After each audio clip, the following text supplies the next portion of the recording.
I have set my pen to paper many times in an attempt to record the case that follows, yet even now I hesitate. There are cases of Holmes's that I recall with admiration, others with horror. But this particular mystery lingers in my thoughts with a most unsettling quality.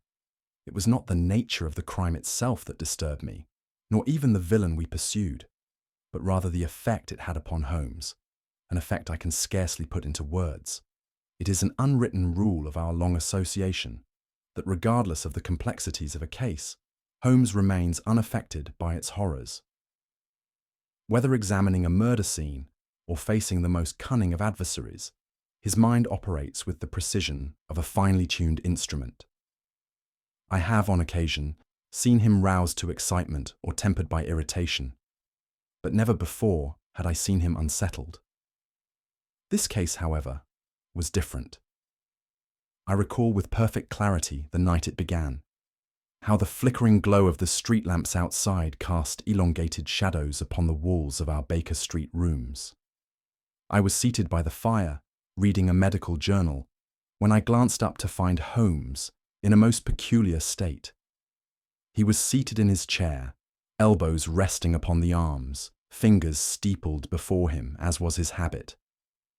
But there was no sharp focus in his gaze, no telltale glint of amusement or irritation. Only a strange stillness, as though some thought troubled him beyond the realm of deduction. I had just opened my mouth to inquire when the sound of hurried footsteps upon the stairs and a frantic rap at the door shattered the silence. Holmes made no immediate motion to rise, nor did his expression alter. In ordinary circumstances, the arrival of a late-night visitor would have stirred in him a flash of curiosity, a quickening of the mind in anticipation of the unknown. Yet he remained seated, his eyes fixed upon some invisible point, lost in unfathomable thought. "Holmes?" I said, frowning. Still he did not stir. The knock sounded again, louder this time, accompanied by a voice, strained and desperate. "Dr. Watson! Mr. Holmes! For God's sake, open the door!" The urgency in the caller's tone roused me at once, and I made for the door, throwing it open to reveal a man in a state of absolute disarray. His clothing was unkempt, his collar loose, and his face, a pale mask of terror, was slick with sweat. His eyes darted from one shadowed corner of the hall to the next, as though he feared pursuit. Behind me, I heard the creak of Holmes's chair as he finally moved, but there was something deliberate, almost reluctant, in the way he rose. His keen grey eyes swept over the man before us, taking in every detail. "Come in," I said, stepping aside. "You seem to be in great distress." The man stumbled forward, grasping at my sleeve, as though afraid I might vanish. I had no one else to turn to," he gasped. "It's happening to me, just as it happened to him, and I don't even know if I'll remember coming here." Holmes regarded our visitor with that peculiar expression of his, a look that to the untrained eye might appear indifferent, but which I recognized as intense scrutiny. He gestured towards a chair, and the man collapsed into it, breathing heavily. "Your name, sir?" Holmes inquired. "Jonathan Callaway," the man panted. Was a solicitor. I handled estates, wills, legal matters. But now I hardly know what I am anymore." Holmes's brows lifted fractionally. "An unusual statement. Pray, elaborate." Callaway dragged a trembling hand down his face. "It's my mind, Mr. Holmes," he whispered. "It's being taken from me." Holmes and I exchanged a glance. "Taken from you?" I repeated. Callaway nodded feverishly. "Memories, entire moments of my life, are simply missing. And in their place, I find things I do not remember writing." He fumbled with his coat and withdrew a folded sheet of paper. Holmes took it carefully, his eyes narrowing as he examined it. The handwriting was precise, steady, no sign of trembling or hesitation in the pen strokes. And yet, Callaway swore he had never written it. The message read simply, "You must stop before it takes everything." Holmes's fingers tightened ever so slightly on the paper. "And what, pray, is it?" Callaway's entire body shuddered. "I don't know," he whispered. "But I swear to you, Mr. Holmes, it's watching." At that, he bolted upright, wild-eyed, his gaze darting toward the darkened window. "I shouldn't have come," he murmured. "It's already watching." Before either of us could stop him, he fled, disappearing into the fog-cloaked streets of London. Holmes tapped the mysterious note against his palm, his sharp gaze fixed upon Callaway, who sat hunched forward in the chair as though fearing his own words. "You claim these messages appear without recollection of having written them," Holmes said evenly. "And yet, the handwriting is undoubtedly your own." "Yes," Callaway whispered. "I have examined them a dozen times over. There is no mistaking it, Mr. Holmes. Every curve, every flourish is mine. And yet, I have no memory of ever putting pen to paper." Holmes leaned forward. "How long has this been happening?" Callaway hesitated, his fingers gripping the arms of his chair. "At first, I dismissed it as fatigue, a trick of the mind. It began with small things, a misplaced document, a meeting I swore I had arranged, but had no proof of. But then the messages came, short at first, scrawled in the margins of my notes, tucked between pages of books I scarcely remembered opening. And then, 3 nights ago, I found this." He gestured toward the crumpled note in Holmes's hand.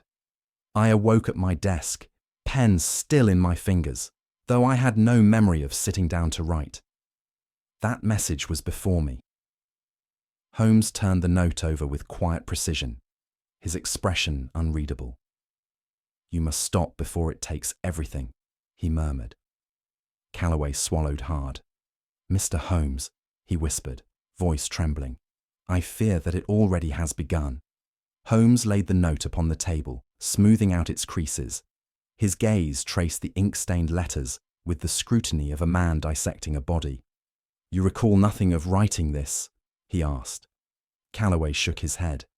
"Nothing. And it is not the only one." From his coat pocket he withdrew several folded scraps of paper. Holmes took them one by one, his fingers gliding over the parchment as he read the haunting lines. "It is watching. You are not safe. Do not trust your own mind." A frown tugged at the corners of his mouth. "The phrasing is curious," he murmured. "It suggests foreknowledge, an awareness of a force that threatens your sanity rather than a product of it." Callaway buried his face in his hands. "Mr. Holmes, I am losing myself," he choked. "I cannot tell if these messages are warnings or proof that I am already lost." For the first time since the man had entered our sitting room, I glanced toward Holmes and saw, if only for the briefest moment, something I did not expect. Uncertainty. Holmes was rarely a man given to visible emotion. His mind, keen and exacting, operated upon the cold machinery of logic. And yet, as he turned Callaway's note in his hands, I saw the faintest hesitation, a flicker of something I could not name. He pressed the bridge of his nose between thumb and forefinger, his gaze momentarily distant. Then, as swiftly as it had come, the moment passed. He set the note down with his usual decisive manner and met Callaway's gaze. "This is not madness," he said at last. "It is method." A shudder ran through Callaway. "Then you believe me?" Holmes nodded. "And I shall prove it." There was a sudden noise from outside, a distant echo of hurried footsteps upon the pavement. Callaway stiffened, his gaze snapping toward the window. "It knows," he whispered. "I should not have come." Without another word, Callaway lurched from his chair, staggering toward the door. "Wait!" I cried, rising at once. "Callaway, you must—" But my words fell upon deaf ears. He fumbled at the latch with trembling fingers, his breath coming in ragged gasps. Then, before either Holmes or I could intercept him, he wrenched the door open and vanished into the night. I hurried after him, peering down the darkened stairwell, but by the time I reached the front step, he was gone, swallowed by the curling fog that shrouded Baker Street. Holmes stood beside me, unmoving. His keen eyes swept the empty road, though what he sought I could not say. At last, he turned back inside without a word. "Holmes," I said cautiously, closing the door behind us, "what do you make of it?" He did not answer at once. His gaze lingered upon the scattered notes on the table. At length he murmured, almost to himself, "A puzzle where the pieces are being stolen as we speak." The morning following Callaway's mysterious visit, Holmes was already at work before I had even risen, his lean figure hunched over a pile of documents upon the sitting-room table. A telegram lay discarded beside him, its contents evidently of some importance. "Watson," he said, without looking up, "we have business at Lincoln's Inn." I blinked the sleep from my eyes. "Lincoln's Inn?" "Jonathan Callaway's offices," he confirmed. "I wired an inquiry at dawn. He was employed in matters of estate and trust, but one case in particular consumed his attention of late, the settlement of a deceased scholar named Dr. Felix Armitage. I recalled the name at once, having seen it in academic circles. Armitage, the philosopher, a reclusive fellow, if I am not mistaken. "Very much so," Holmes murmured. "An eccentric mind, brilliant but secretive. He died 3 months ago, interstate, and his affairs were left in disarray. Callaway was tasked with managing the legal complexities. It appears he took great care, until something about the case disturbed him beyond reason." I dressed swiftly, and we set out for Lincoln's Inn, where Callaway's colleagues received us with uneasy glances. Holmes wasted no time in extracting information, his manner precise and unrelenting. We learned that Callaway had spent weeks poring over the scholar's effects, working late into the night, yet he confided in no one. "It was after Armitage's papers were delivered to him," one clerk muttered, "that he began to change. The poor man seemed almost haunted." Holmes's sharp gaze met mine. "Watson, I believe our next step is clear. We must examine the remains of Callaway's work." Callaway's office was in a state of disarray, a mind unraveling before our very eyes. The desk was covered in scattered papers, some crumpled as if in frustration. Drawers hung open, their contents rifled through. A strong scent of burned paper lingered in the air. Holmes moved swiftly, his gaze sweeping the room with the precision of a hawk. "He was searching for something," he murmured, "or perhaps he sought to destroy it." In the hearth lay the blackened remnants of several pages, the words long since consumed by fire. Holmes crouched beside them, sifting the ashes through his fingers. "A desperate act," he mused. But what knowledge did he seek to erase? I turned to the desk and found a leather-bound journal. His case notes, perhaps. I flipped through the pages, only to find entire sections torn out. The handwriting was erratic, half-written lines, sudden halts, unfinished sentences. Then I saw it, an envelope at the corner of the desk, labelled in Callaway's own handwriting. "Do not open." I hesitated. "Holmes," I murmured, holding it up. He took it from me, running his thumb over the seal. "A command to himself," he noted. "A warning or a challenge." With a single fluid motion, Holmes broke the seal and withdrew the contents. A single sheet of paper slipped free, and to our astonishment, it was utterly, completely blank. Holmes held the sheet of paper between his fingers, his keen gaze flickering over its surface. Utterly blank. No writing, no markings, not even the faintest indentation of erased words. He turned it over, examined it against the dim light filtering through the window, then pressed his fingers along the edges as if testing its texture. "Curious," he murmured. "Very curious indeed." I frowned. "It may be nothing at all. Perhaps Callaway misplaced the intended contents." Holmes gave me a sharp glance. A man on the verge of madness does not carefully label an empty envelope with a warning to himself. "No, Watson, This paper held significance to him. Its emptiness is the very thing that alarmed him. He set it upon the desk and reached for his magnifying glass. As he leaned in, I observed something unusual: his hesitation.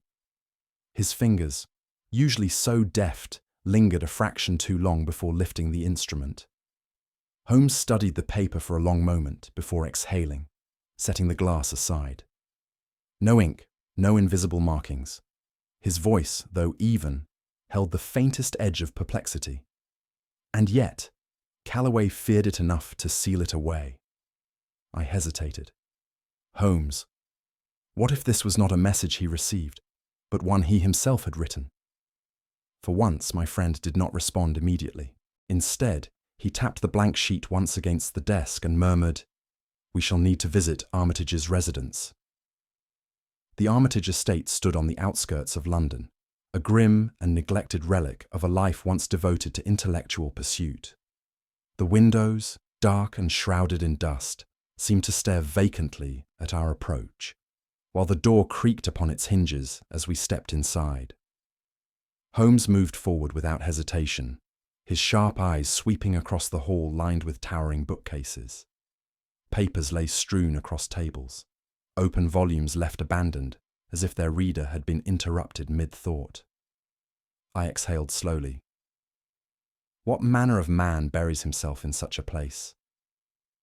A man whose research required isolation, Holmes replied, and whose discoveries, I suspect, required secrecy. He gestured toward a desk in the center of the room. Upon it lay a stack of yellowed manuscripts, each page dense with scrawled annotations. I stepped closer, peering at the faded ink. The mind is a fragile thing. What it perceives is not always what is real. Memory is but a construct, malleable, subject to unseen forces. Holmes, meanwhile, was fixated upon a cabinet near the window. He reached inside and retrieved a bundle of letters bearing Callaway's name. As he flipped through them, his expression darkened. "Watson," he murmured, handing me a page. "Read this." I took it and found myself staring at Callaway's own handwriting, jagged and uneven, far more frantic than the precise script we had seen before. "It is happening to me. I remember less each day. I must finish what he started before it is too late."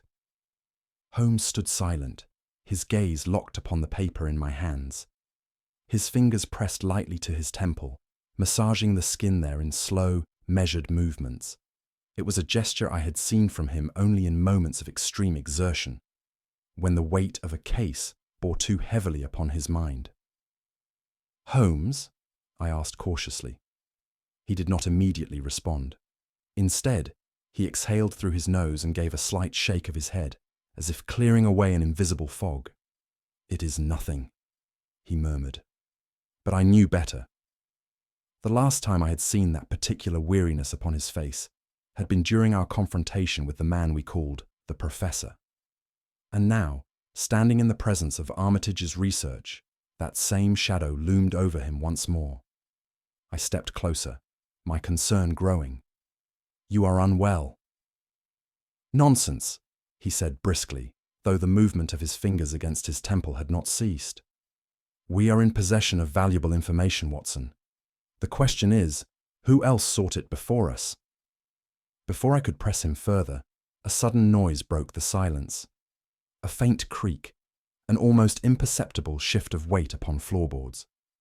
Holmes's eyes snapped toward the doorway.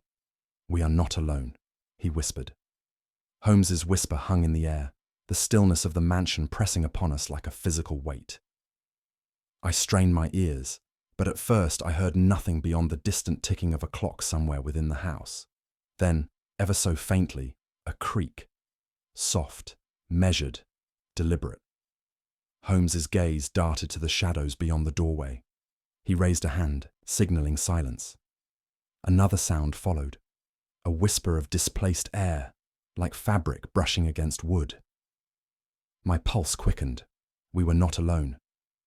Holmes moved with the precision of a predator, stepping lightly toward the doorway, his sharp eyes scanning the dim recesses of the hall beyond. He tilted his head slightly, listening. Then, suddenly, he strode forward, his voice ringing with command. "Come out! You have been standing there quite long enough." No reply, only silence. I caught a flicker of movement, a shape retreating into the darkness. Holmes surged forward and I followed in quick pursuit, but as we reached the doorway we found the corridor empty. A draught stirred the heavy curtains at the end of the hall, the air oddly chilled despite the warmth of the night. Holmes turned back, his expression unreadable. "Curious," he murmured. "Whoever it was did not wish to be seen." "Or," I suggested, feeling an unease creeping upon me, "whatever it was." Holmes gave me a sharp glance, but before he could reply we heard another sound, a faint rustling from the scholar's desk. He moved at once, his fingers tracing over the scattered pages, before his eyes fixed upon a single sheet lying apart from the rest. He lifted it carefully. It was the final writing of Dr. Felix Armitage. Holmes held the page between his fingers, his gaze moving over the jagged, uneven handwriting. I stepped closer, and as my eyes fell upon the words, a chill ran through me. Once you notice it, it begins. The mind unravels, and then you are no longer yourself. Holmes said nothing for a moment. His grip upon the paper tightened slightly, his sharp features betraying no emotion, but I saw the way his jaw shifted, the way his fingers momentarily pressed against his temple in that familiar gesture I had come to recognize, a sign of mental strain, as fleeting as it was uncharacteristic. "What do you make of it?" I asked. "A man of science," he murmured, "reduced to cryptic prophecy. It is most unlike him." He turned the paper over. On the back, a single line had been scrawled, more erratic than the rest, as though written in great distress. "It knows you are looking." A silence fell between us. I exhaled slowly. "You do not believe in such things, Holmes," I said, though I found my own voice unsteady. "You have always been a man of reason." "And reason," he replied, his voice measured, "demands an explanation. If Armitage feared something so greatly that he sought to warn himself, then I must ask, what did he see that we have not?" He turned away sharply, tucking the note into his coat. "Come, Watson, this case has only just begun." It was shortly after noon when the news reached us, delivered by a constable whose pale complexion suggested he had seen something most unsettling. Holmes took the telegram from him, his sharp gaze flicking over the neatly typed lines. "Jonathan Callaway found dead this morning. Apparent suicide. Discovered at his lodgings, door locked from inside. Inspector Gregson handling the case. Request your immediate presence." For a moment there was silence. Holmes set the telegram aside, with a curious slowness, his fingers drumming against the arm of his chair. Then, without a word, he rose and reached for his coat. "Come, Watson," he said, his voice clipped. "We have little time to waste." We arrived at Callaway's lodgings to find Inspector Gregson standing grim-faced in the doorway. He greeted us with a grim nod. "A sorry business, this," he muttered, leading us inside. Callaway's body lay upon the floor of his study, a revolver clutched in his hand, a single gunshot wound to the temple. The room was undisturbed, no signs of forced entry, the door locked from within. Upon the desk, a hastily scrawled note bore a few final words. "I cannot bear it any longer. I am losing myself. Forgive me." Gregson exhaled, shaking his head. "A damn shame. The man was clearly losing his wits. His landlady says he had been muttering about losing his mind for days." Holmes, who had thus far said nothing, stepped forward and crouched beside the body. His eyes swept over the scene, the angle of the pistol, the placement of the wound, the arrangement of the limbs. He reached out, brushing 2 fingers against Callaway's sleeve. Then he spoke, his tone utterly devoid of doubt. "This," he said quietly, "is not a suicide." Gregson stiffened. "Not a suicide," he repeated. "The man shot himself in a locked room, Holmes. What else could it be?" Holmes did not reply at once. Instead, He took his magnifying lens from his pocket and began a careful examination of the body. His movements were precise, methodical, his gaze missing nothing. At last, he straightened and turned to the inspector. "Consider, if you will, the position of the pistol." Gregson frowned. "In his right hand, as one would expect." "Precisely," Holmes murmured. "And yet, observe the entry wound. It is at an unnatural angle, Watson. A self-inflicted shot should follow a straight trajectory, but this wound suggests the firearm was positioned lower and to the side." I stepped closer, studying the wound anew. I saw it then. The angle was wrong. "And consider the grip upon the revolver," Holmes continued. "His fingers are curled about it, yes, but without tension. Tell me, Inspector, have you ever encountered a man who has shot himself clean through the skull, yet retained a delicate hold upon his weapon?" Gregson's expression darkened. "You're saying someone placed it there after the fact?" "That is precisely what I am saying," Holmes replied. "Our unknown party has done a commendable job of staging the scene, but they have overlooked one crucial element. A man cannot arrange his own corpse." Gregson let out a low curse. "Then we have a murderer." Holmes's grey eyes gleamed. "Indeed, and I suspect," he added, glancing toward the desk where Callaway's final note lay, "that the true author of that letter is still very much alive." Holmes wasted no time in gathering every document from Callaway's office that bore even a passing reference to Dr. Felix Armitage.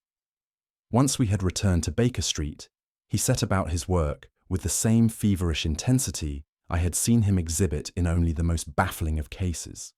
For hours, he pored over the late scholar's notes, filling page after page with his own swift annotations. I observed in silence, but when I saw his brow furrow and his hand slow upon the paper, I knew he had come upon something significant. "Watson," he murmured, without looking up, "you are a man of medical science. Tell me, what do you know of the manipulation of memory?" I frowned at the question.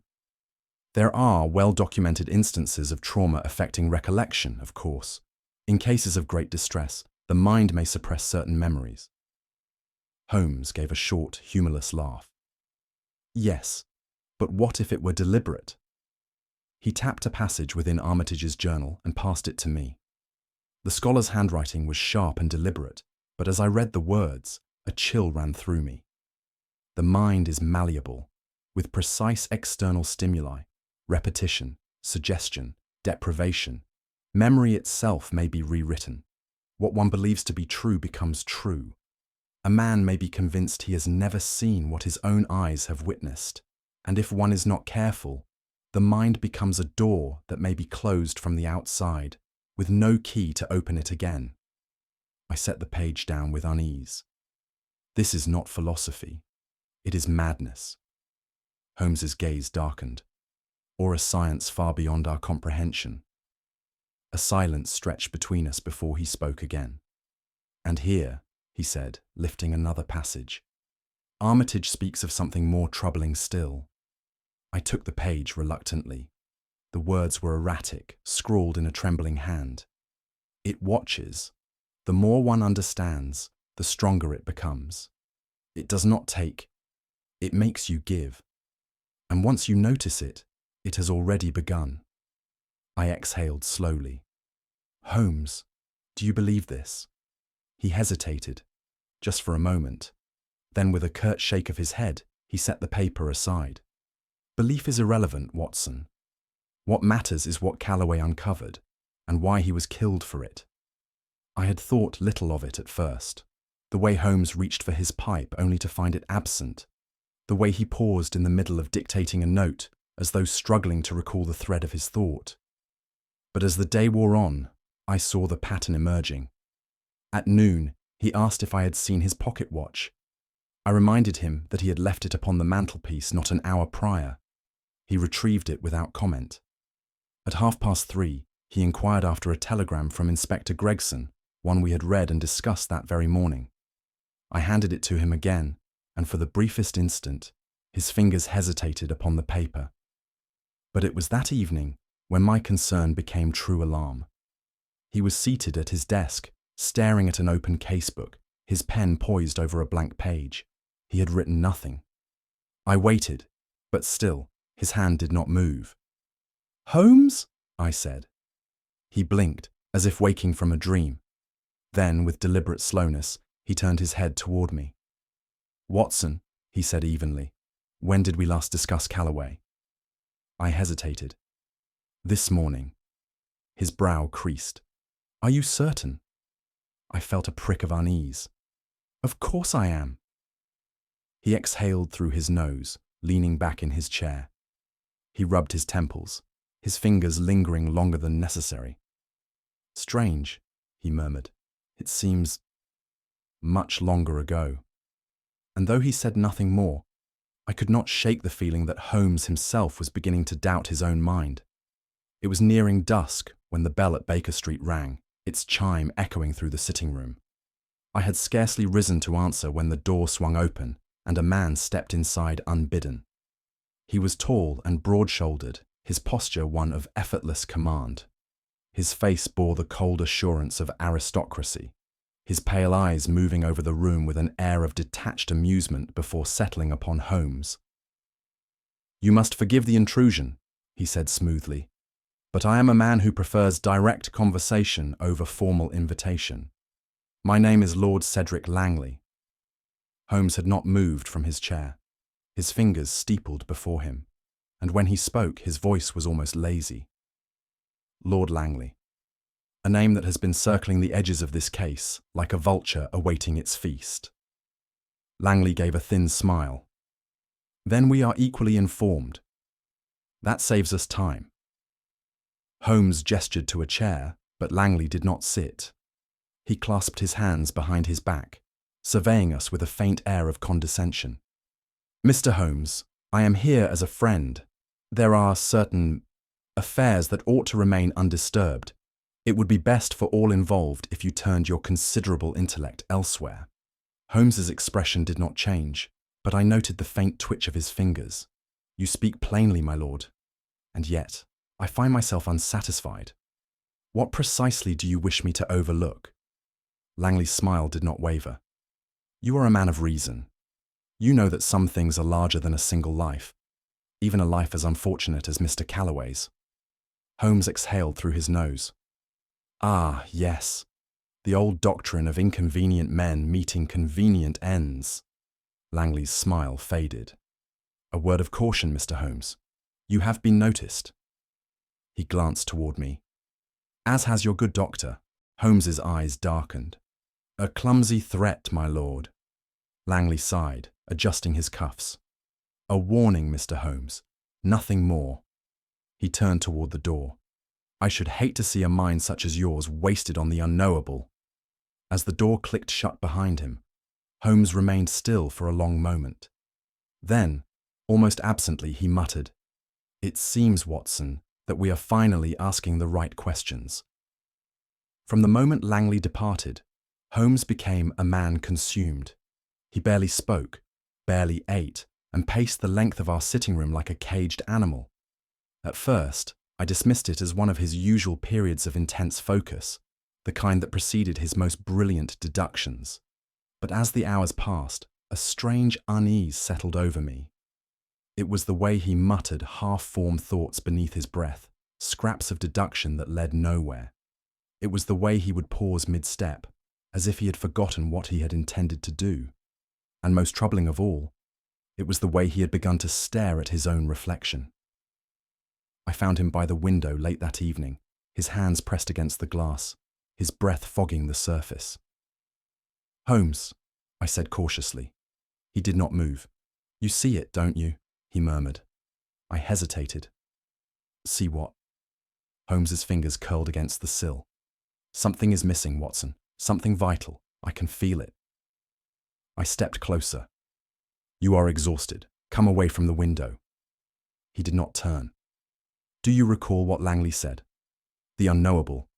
What a peculiar choice of phrase." He finally turned to face me, and in that moment, I saw something I had never seen in Sherlock Holmes before. Doubt. I placed a hand on his arm. "Holmes, this case has consumed you. Step away from it for a night. Rest. He exhaled a short laugh. Rest. And if I close my eyes, Watson, what then?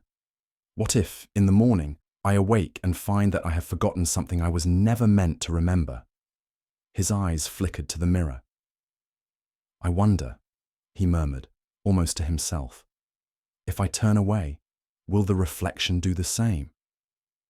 The fire had burned low in the grate when I stirred from an uneasy sleep in my chair. Across from me, Holmes sat motionless at his desk, his face illuminated by the dim glow of the lamp. His fingers rested upon a single slip of paper.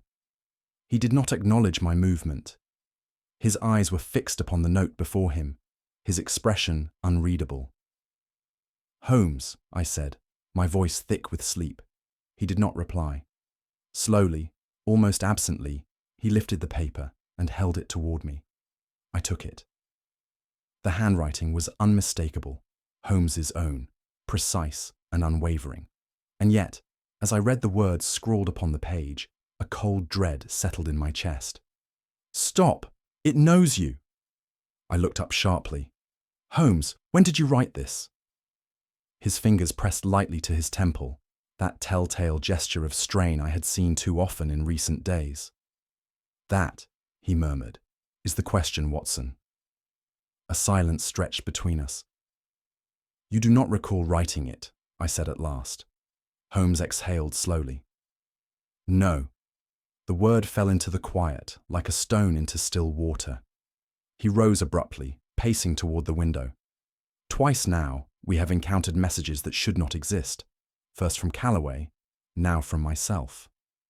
And yet, in both cases, the writer was unaware of his own hand." I swallowed hard. "Then what does it mean?" Holmes turned to me, his expression shadowed. "It means, Watson, that I am no longer certain of what I know." Holmes had always been a man of logic, a mind unshaken by the superstitions and phantoms that troubled lesser souls. But now, as he stood before me, outlining his plan, I saw in him something I had never seen before, a willingness to risk his very mind for the truth. "The pattern is clear, Watson," he said, his voice level but his gaze sharp. "Callaway descended into madness, not through illness, but through design. He was subjected to an external force, one which wore down the barriers of his mind, replacing certainty with doubt." "You believe this was intentional?" I asked. Holmes nodded. "The notes from Armitage's research suggest as much. The manipulation of perception, the erosion of memory. What if Callaway was not the first?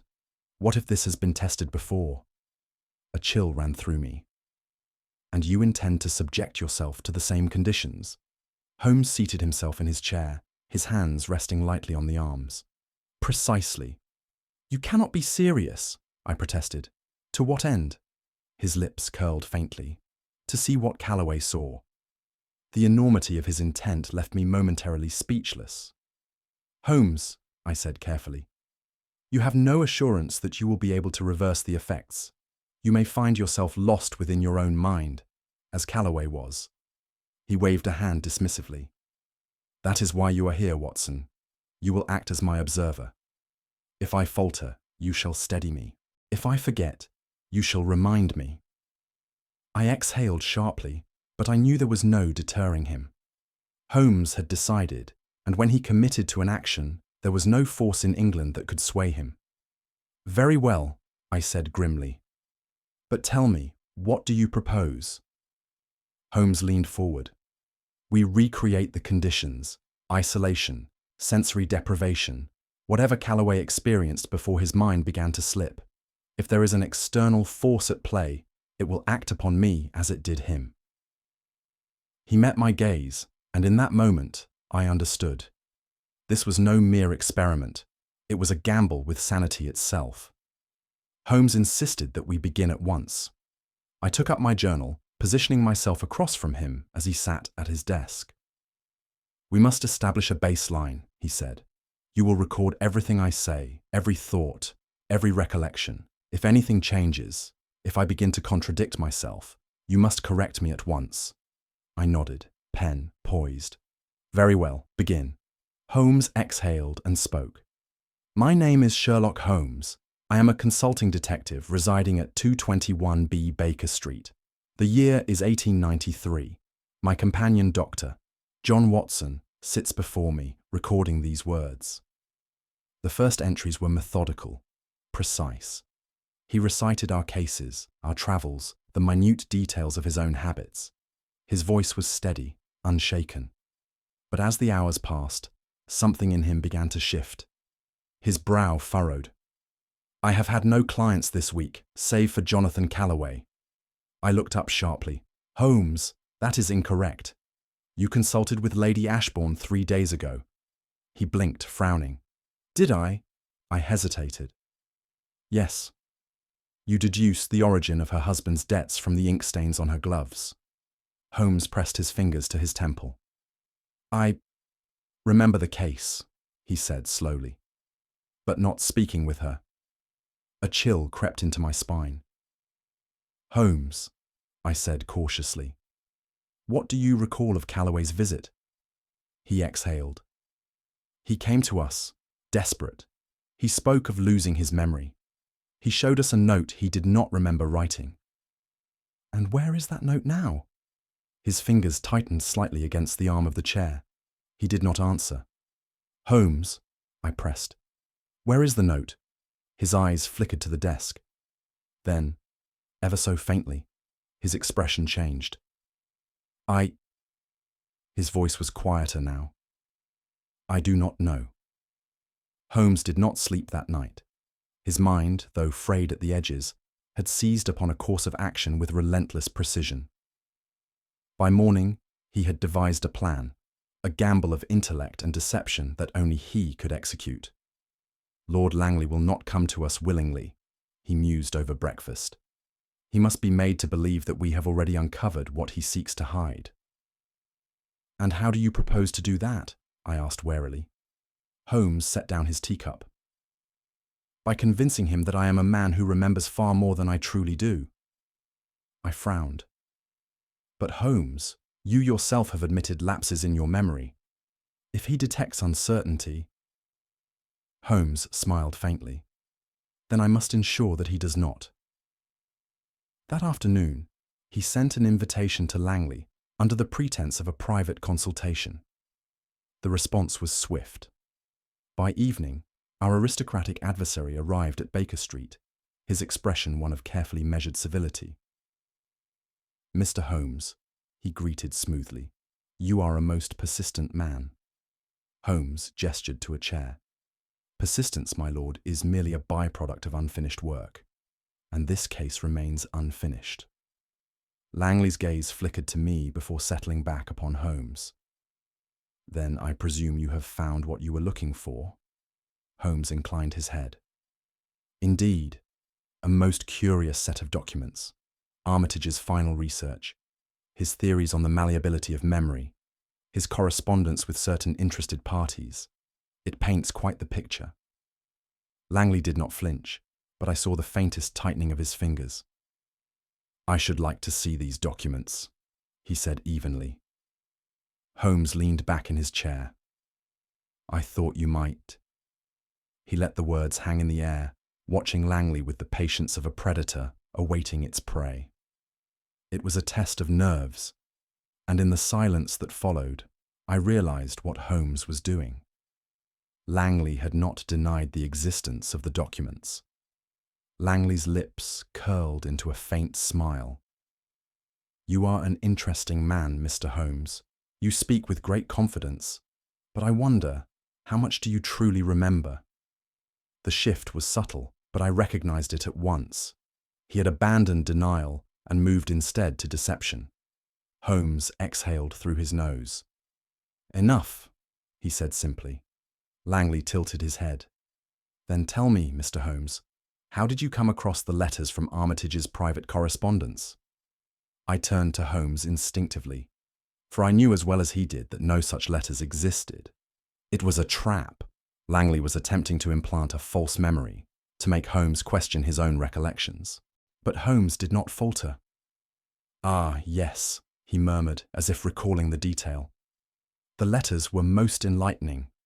particularly the one dated March the 3rd, the one in which you instructed Armitage to withhold certain findings. Langley's gaze flickered. March the 3rd, he repeated slowly. Yes, that was the letter you found at Callaway's office, was it not? Indeed, Holmes replied smoothly. Though I suspect you never intended it to be found. There was a long pause. Langley had just confirmed a lie of Holmes's own invention. Holmes smiled faintly. It is a fascinating thing, my lord. The human mind. A man may deceive another with words, but when he attempts to deceive another's memory, he runs a far greater risk. He may find himself caught in the very web he wove. Langley's jaw tightened. You play a dangerous game, Mr. Holmes. Holmes steepled his fingers. On the contrary, my lord, I have merely ensured that the game plays itself. Langley rose to his feet abruptly. This meeting is over. Holmes remained seated. Indeed it is, he said, for I believe you have just confessed to far more than you intended. Langley stood motionless, his carefully constructed mask showing its first true fissures. Holmes remained seated, watching him with the patience of a hunter who had finally drawn his prey into the open. You hesitate, my lord, Holmes said smoothly. I wonder, are you attempting to recall the contents of that supposed letter, or are you struggling to determine whether you wrote it at all? Langley's jaw tightened. You are playing tricks, Holmes. Holmes leaned forward, his gaze unrelenting. No, my lord. I am merely exposing them. I saw it then. The faintest flicker of doubt in Langley's expression, like a man suddenly uncertain of the ground beneath his feet. You have spent years manipulating the memories of others, Holmes continued, planting doubts, erasing facts, bending truth to your will. But what happens when such a man turns his methods upon himself? Langley's lips parted as if to reply, but no words came. Holmes rose at last, his voice growing quieter, more insidious. What was it that Callaway wrote? He gestured toward the notes on his desk. Do not trust your own mind. Langley exhaled sharply, rubbing his temple. Enough. Holmes's voice remained calm. Do you recall our first meeting, my lord? Langley's hand fell away. Of course. And yet, Holmes murmured, it never occurred. A silence stretched between them. Langley's fingers twitched. That's a lie. Holmes tilted his head. Is it? I swallowed hard. Even I, though knowing Holmes's game, felt a faint unease creep into my bones. Langley's confidence, so absolute upon his arrival, was crumbling before my eyes. You said it yourself, Holmes pressed, his voice now almost a whisper. The mind is malleable. But if one is not careful, it becomes a door that may be closed from the outside, with no key to open it again. Langley's breath quickened. His hand rose once more to his temple, pressing there. You remember writing to Armitage, do you not? Holmes continued. Or is it only because I suggested it to you? Langley exhaled sharply, shaking his head. Holmes's expression darkened. The moment you began wielding this technique, you became its victim. And now, my lord, I must ask, how much of your own mind have you lost in the process? Langley staggered back, a bead of sweat glistening at his temple. For the first time since he had stepped into Baker Street, he looked afraid. You... He swallowed. You're lying. Holmes said nothing. He merely watched. Langley's fingers twitched at his side. His eyes darted to the door, then back to Holmes, as if trying to recall how he had arrived in the first place. I took a step forward. Holmes, I murmured cautiously. Holmes held up a hand to silence me, his gaze never leaving Langley. Tell me, my lord, how much do you recall of this case? The true details, I mean. Not the ones you fabricated, not the ones you twisted. Langley's lips moved soundlessly. His breath came faster now, his pupils blown wide. He shook his head. I know what I have done. Holmes's voice remained cold. Do you? Langley exhaled sharply. He pressed his fingers against his skull. "I wrote to Armitage," he muttered. I told him." His breathing hitched. "Number no, I never wrote that. He came to me, didn't he?" Holmes's expression did not change. "Did he?" Langley shuddered, his fingers curling into his sleeves. "He told me about the process, the way memory can be altered, but I—" He closed his eyes, shaking his head violently. "Number I was the one who showed him. I told him how to do it." His voice broke. Holmes gave a slow nod. "Ah, and now I suspect you understand." Langley opened his mouth, but no words came. His breath hitched in his throat, his hands pressing against his skull as though to physically hold his thoughts together. Holmes stepped forward. "You have altered your own past, my lord, changed your memories to the point that you no longer recognize the truth. And now, when faced with that which does not fit, your mind does the only thing it can." Langley let out a strangled sound, his breath shallow. "It unravels." He staggered back, shaking his head. "Number no, this is your doing." Holmes's voice was quiet. "No, my lord, it is yours." Langley turned abruptly and fled. I stood frozen as the door slammed behind him, his footsteps echoing into the night. Holmes exhaled, rubbing his temples. There goes a man who has spent so long distorting truth that he no longer recognizes his own. He turned to me, his gaze dark. "And Watson, I wonder, what happens to a man who can no longer trust his own mind?" Holmes sat in his chair, fingers steepled beneath his chin, his expression one of quiet contemplation. I waited, knowing that when he finally spoke, it would be with the full weight of his formidable intellect behind it. "This case," he began at last, "was never about murder in the conventional sense. It was about perception, about the manipulation of reality itself." I frowned. "Then Callaway did not go mad?" Holmes exhaled. "Not in the way we might expect. He was driven to the edge, not by supernatural forces, but by a deliberate and calculated assault upon his mind." I sat forward. "You mean the presence he feared?" "Was no ghost," Holmes interrupted. "No phantom lurking in the shadows. It was a construct, Watson, a fabrication meticulously designed to dismantle a man's ability to trust his own thoughts." He rose, pacing as he spoke. "Consider the elements. A respected scholar obsessed with memory, an aristocrat with motives unknown, a solicitor who began to doubt his own mind. Armitage's research laid the foundation. His theories on implanting false recollections, erasing moments from a man's past, as one might remove ink from a page. Langley saw the potential, and Callaway—" Holmes paused. "Callaway was the experiment." A chill ran through me. "And his death?" Holmes turned to me, his gaze solemn. "A final erasure, Watson. He discovered too much, realized what was being done to him, and in his last moments of clarity, he tried to warn us." His fingers drummed lightly against the armrest. "But the true question remains. How many others have suffered the same fate and never realized it?" Holmes retrieved a sheaf of notes from the table, flipping through them with practiced ease. "Armitage was no mere philosopher," he said. "His research ventured beyond theory, into application." I leaned forward, scanning the aged pages. "And what precisely did he discover?" Holmes's gaze darkened. "That the human mind is far more malleable than we once believed. Through controlled suggestion, repetition, and sensory deprivation, a man can be made to doubt his own past.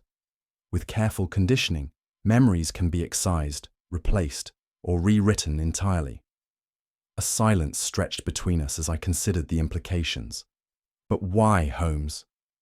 What purpose would Langley have for such a technique?" Holmes's fingers tapped the notes lightly. "Power, Watson. Influence. What greater weapon exists than the ability to alter truth itself? Langley sought to perfect a method by which inconvenient minds could be reshaped, or removed entirely." I exhaled. "And in the end, he became his own victim." Holmes nodded. A fitting irony. He used this technique to manipulate others, yet in doing so, he unknowingly unraveled his own reality. When faced with his own contradictions, his mind simply collapsed. I shuddered. Then this case is over. Holmes studied me for a long moment. Then softly he said, "Is it, Watson? Or have we merely forgotten something important?" Holmes stood by the window, his gaze distant as he spoke. "Callaway was never meant to survive this experiment, Watson. He was merely a vessel, a test subject used to refine Langley's technique." I exhaled sharply. But why him? What made him the ideal victim? Holmes turned, his expression unreadable. Opportunity. A man of precision, trained to handle sensitive documents, bound by duty to discretion.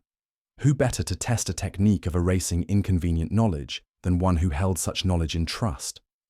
The realization sent a chill through me. Then Callaway's unraveling was intentional?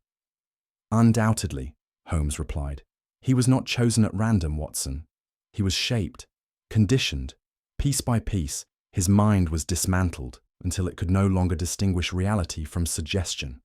I shook my head. And in the end, he understood what had been done to him. But it was too late. Holmes's fingers tightened at his side. Precisely. That final note, the one he could not recall writing, was his last act of defiance. A warning, scrawled in a moment of fleeting clarity before his mind collapsed under the weight of its own contradictions. I fell silent, the weight of it pressing upon me. Then he never had a chance, did he? Holmes's gaze darkened. Few do, Watson, when the weapon is the mind itself. Holmes's explanation should have satisfied me. The case was closed, Langley exposed, Callaway's fate understood, the means of his torment revealed. And yet, as I studied my friend, I felt a nagging unease. He was speaking, and yet something was wrong. His fingers had risen, almost unconsciously, to his temple, pressing lightly there. A flicker of hesitation crossed his features, so brief I might have missed it had I not known him so well. "Holmes," I said carefully, "are you unwell?" His hand fell away at once. "Merely tired, Watson." I frowned. "You are certain?" He exhaled lightly, his tone measured. "The case has been taxing." I did not press him further, yet a cold doubt settled in my chest.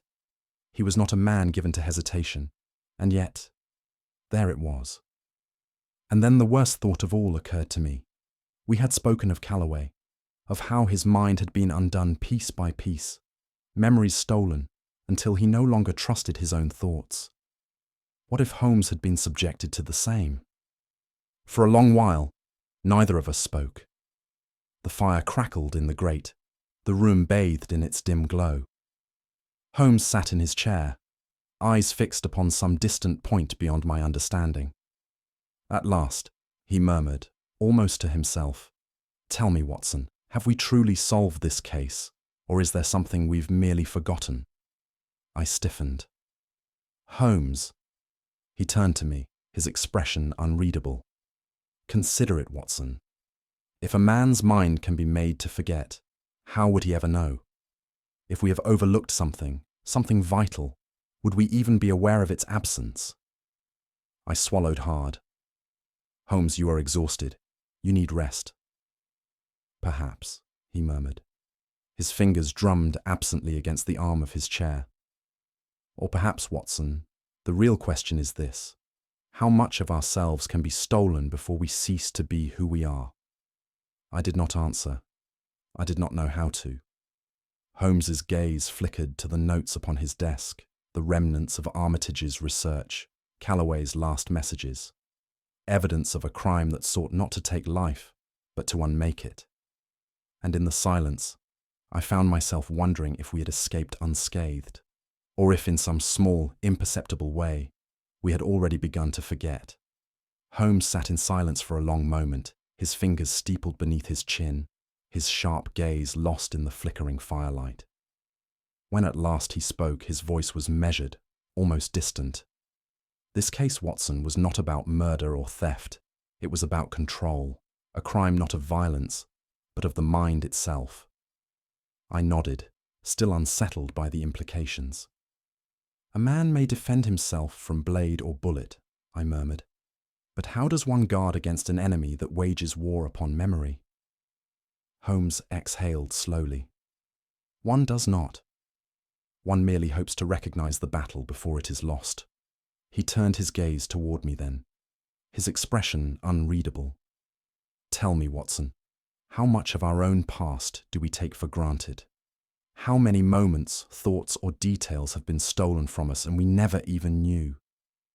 I felt a chill, though the fire burned warm. You believe we have forgotten something? Holmes gave a small, enigmatic smile. Perhaps not. Or perhaps, he added softly, we simply do not remember what has already been taken. Holmes leaned back in his chair, his fingers drumming lightly against the armrest.